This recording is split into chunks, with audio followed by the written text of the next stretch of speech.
This time, the guide's going to be on Ravana Extreme. Ravana is most definitely not a monk friendly fight. When I say that, I mean Ravana has positionals as well, and they won't line up with the monk's positionals. So he's going to ruin a lot of potential DPS. Before we get started, I need to let you guys know that this is not a general guide. This is going to be assuming that you know the fight or you are somewhat familiar with all the mechanics of the fight already. One more thing, we're going to go through this fight one mechanic at a time. That way I can let you know everything I need to let you know. So first off, and this should be a no-brainer, make sure you have all your chakra stacks and you're in Fist of Fire. And like always, try to see if you can get a pull count from the tank before initiation, or you can just use your own pull count if you have one. Next, you want to make sure you start this fight off in co form. So when you open this fight, you can start off using Demolish and go straight into Perfect Balance. From there, you just want to keep up your regular rotation. Make sure you do not use Blood for Blood during your opener. If you pay attention to everybody else around me, you can see them using Blood for Blood and or Internal Release. You want to hold it because it's way more profitable during Ravana's sword stance. It doesn't take long before Ravana starts throwing mechanics at you. So before you even finish your Perfect Balance rotation, the first mechanic that you need to worry about is already coming. The Scene Shield is part of the reason why monks lose so much DPS here in the first place. Monks need to make sure they make it a priority to not ever hit the shield, like ever. When you hit the shield, all your stacks are pretty much going to fall off because you won't be able to attack at all, which means for a monk, it's a lot worse to hit the shield than probably another DPS job. If your healer is quick enough, then sometimes you will be able to maintain your 3 stacks, or you can just not hit the shield. Something else really important to note is auto attacks will not activate the parry. The key here is to make sure that if you don't know where the scene whatever was, just auto attack and do not use skills until after you confirmed where it is. I'm going to show you really quickly exactly how I handle the parries. So the first thing is you need to keep in mind, even though there's a cast bar, it doesn't really matter what you do until the actual visual is in your face. So with that being said, you can do a whole lot of last second positionals. The biggest tip I can give about this mechanic is to use your OGCDs when you know you're not going to be in the correct position. If you're still not in the correct position and you spent all your OGCDs, then go ahead and throw a fracture in there and then continue on. Something else is if you're at a position and say you're in the front and you have Dragon Kick up and it doesn't need to be refreshed, then use Buchan. Same thing with Twin Snakes and True Strike. If you're in the front or the flank with that, make sure you use True Strike if you do not need to refresh Twin Snakes. So that's pretty much how I handle the Ravana shields, and now we can go on to the next mechanic. Ravana is gonna form shift. Alright, I'll try not to pun too much, but this is gonna be a burn phase for a monk. This is where you want to pop Blood for Blood. Burn phase starts when Ravana is at about 88% health. So when you know it's right around the corner, go ahead and refresh Dragon Kick even if you have to do it early. And also make sure you do not apply Touch of Death during this phase. The reason you don't reapply Touch of Death here is because burn phase doesn't last long enough. So you're not going to get the full effect from that skill regardless. You're much better off continuing with your 1, 2, 3 rotation. While you have Blood for Blood on, this is when you want to pop Forbidden Chakra and make sure you end with Tornado Kick. Something to keep in mind is when Ravana jumps, he does not take damage over time, so there's no point in trying to refresh Touch of Death or Demolish. In this really short clip, I'm just going to show you my thought process behind what exactly I did during the burn phase. So on the first burn phase, you want to make sure you pop Blood for Blood. You should also still have your chakra stacks. I also really hope you did not use Tornado Kick on anything either. Make sure you don't make the same mistake that I used to make by using Tornado Kick before Forbidden Chakra.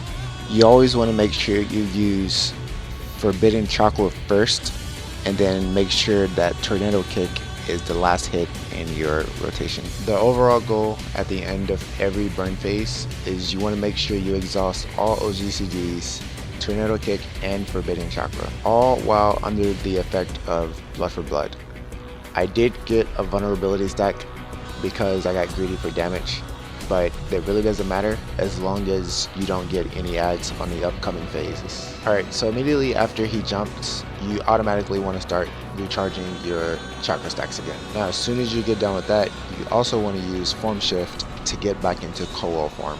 All the while Ravana is playing with his dick, you have more than enough time to do all of this and still be ready for the next phase. As you can see, by the time Ravana puts his lotion away, I have all my 5 chakra stacks and I'm already in co-wall form. Open up with Demolish and then we start the second part of the burn phase. If you've used your cooldowns as I've instructed, if you look here, you should have internal release ready to go again. For this half of the burn phase, the idea is the same as the first half of the burn phase. Also, don't forget to weave in your OGCDs as well.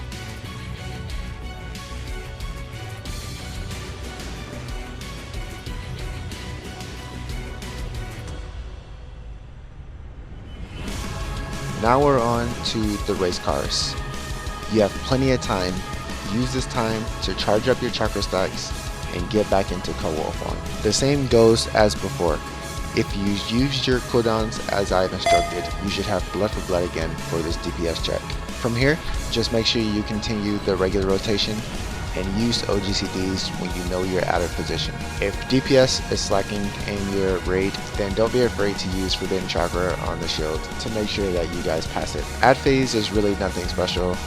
If you get a chance, just refresh your dots on Ravana and keep in mind to try and hit as many butterflies as you can with Elixir Field.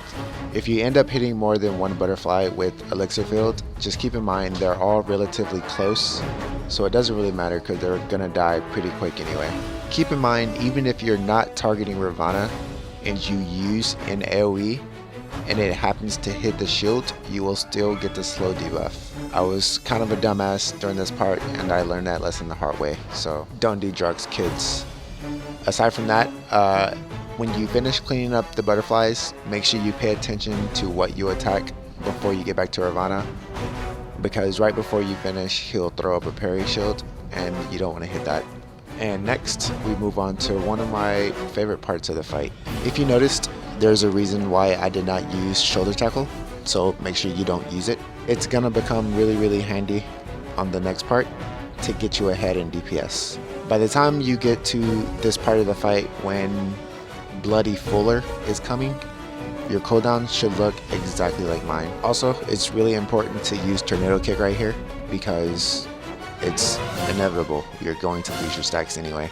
Alright, so if you look here, I'm gonna start spamming my form shift button. I'm spamming it because the instant your character starts falling down, you have control of your skills. Another reason for spamming form shift is he's gonna be invulnerable as soon as you hit the ground. So by doing this, not only do you delay that time by the exact amount that you need, but you also can apply a dragon kick.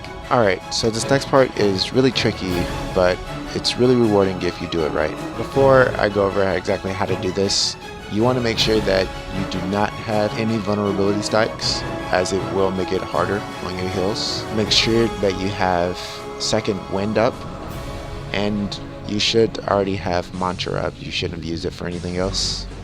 Even if you don't attempt to do the trick, you should still come out on top with one grease lightning stack. Keep in mind, you should never use blood for blood during beetle stance. It's pointless. Alright, but let's talk about the trick here. If you do it wrong, you're gonna look like an asshole. But if you do it right, it's gonna look really clean, it's gonna look really good, and you get a lot more DPS out of it. This is what happens when you attempt to do it and it fails. This was 100% my fault because I had just thought of the trick, I was super excited, I thought I was a superhero, and well, it didn't work. And I might have been a little upset. Alright, cut this shit off. Alright, so to do this the right way, all you need to do is use shoulder tackle the moment the animation starts for the pushback. If you time it perfectly, you really won't move at all. After this, you just want to continue your regular rotation. Do not use blood for blood. You can use everything else aside from blood for blood. Once the orbs come up, make sure you tornado kick. Also, a tip for the orbs really don't matter until the actual tethers come up that tethers to the players, and then it becomes a concern. Use all that amount of time that you can to try to push DPS as hard as you can, and finish with tornado kick before you stack with the party. As you're running around in the circle, make sure you use this time to charge back up your 5 chakra stacks, because it's going to become really useful in the next burn phase. The idea is the same behind this burn phase as the first burn phase. You want to use everything you have here, pop blood for blood, and fucking go nuts. As a monk, you make sure that you don't get too tunnel visioned on your dots and your rotation, and make sure you pay attention to the map around you. Overall, this is going to allow you to push your DPS that much further if you already know where you're going and when to get there. Right after he finishes the cast for Swift Liberation, you can start charging your chakra stacks again. Also, same as before, as soon as you finish the chakra stacks, shift form back into co-wall form. The next half of the burn is really short, but it's just enough time for you to get 3 stacks used for Bait Chakra and Tornado Kick.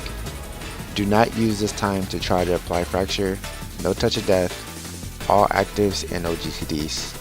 If you do it right, you'll most definitely come out on top, and the only class that's come close to even beating me on that phase would be a Black Mage. Alright, and after that, there's just one more trick I have to share, and the rest is going to be up to you. This part is a little tricky as it does have to do with you timing it, but it's not that hard.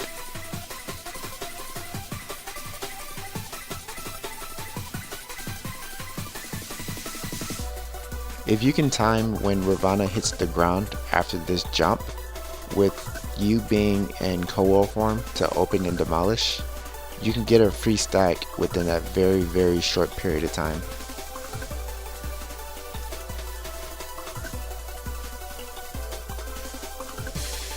So that's all the tips and tricks that I can think of for this fight. A lot of it is pretty small, but it will increase your DPS tremendously. I can promise you that. By doing what I've said in this video, so far I have yet to lose to any DPS in this fight. Several times I went against people who were more geared than me. Doesn't really matter, you can still beat them. If I had to pick one job who was extremely close, it would have been a ninja.